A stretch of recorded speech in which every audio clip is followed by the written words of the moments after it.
Entre eau et feu. Ce fut un doux matin d'automne, alors que se paraient de feu l'aurore et les feuilles atones, qu'il se trouva banni des cieux. Ce génie de flamme, mi-ange, mi-démon, pauvre ifrite déchu à la peau teintée d'ocre-orange, errait ainsi seul et perdu. Désespéré sur cette terre, il se mit à suivre un cours d'eau, élément pour lui délétère, il pourrait s'éteindre en un saut. Il arriva en bout de course, contemplant les flots, hésitant, quand soudain surgit de la source un être d'un charme éclatant.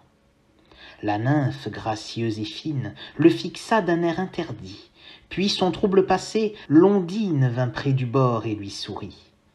Elle était turquoise et luisante, regards bleu cyan et rouge-brun s'apprivoisèrent sans attente, et leurs esprits ne firent qu'un. Azur et pourpre en harmonie au sein du prisme originel, furolent dansant sous la pluie dans un équilibre éternel. Passèrent les jours, les semaines, leur amour ne fit que grandir, mais les paroles restent vaines quand ce toucher mène à mourir. Djinn ardent, naïade aquatique, contraire comme complément, qui verrait tout contact physique créer un triste dénouement. Ne pouvant souffrir davantage de telles situations, ces amants maudits, sans embâge, trouvèrent leur solution. Ils préféraient le sacrifice plutôt que de vivre éloignés. Ce n'était pour eux que justice de périr ensemble, enlacés. Sous un soleil crépusculaire, il leur parut bien adéquat, tous deux enfants de la lumière, d'achever ainsi leurs émois. La nymphe et sa peau irisée par la pâle clarté du soir, tandis que perlait la rosée, étaient prêtes pour le revoir.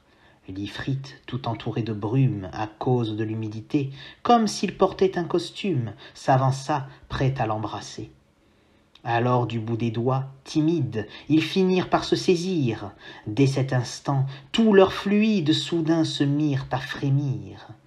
Et dans une dernière étreinte, quand leurs lèvres prirent contact, ils ne sentirent nulle crainte, les yeux clos, attendant l'impact.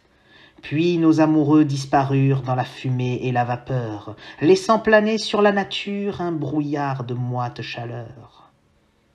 Quand se dissipa le nuage, ils se tenaient toujours les mains, mais avaient de nouveaux visages qu'un jour on nommerait humains.